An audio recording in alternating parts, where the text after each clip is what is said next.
मालमत्ता इथं गोळा केलेली आहे त्याचीही चौकशी झाली पाहिजे। दुसरी गोष्ट, जी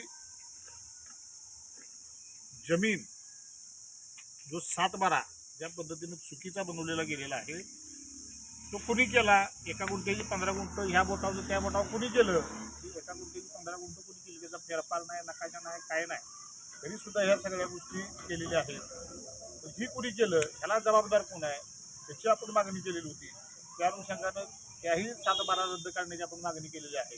आणि दुसरी आपण आता मागणी केलेली आहे की त्या ठिकाणी जो कब्जा मारलेला आहे त्या कब्जाची जागा ही ताबडतोब वन विभागानं निष्कासित करावी, त्या ठिकाणची अतिक्रमणे तातडीनं हटवावी, अशा पद्धतीची आपण मागणी केलेली आहे। की जर या आठवड्यामध्ये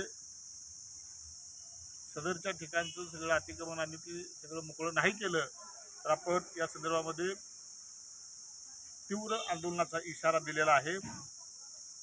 या संदर्भामध्ये आता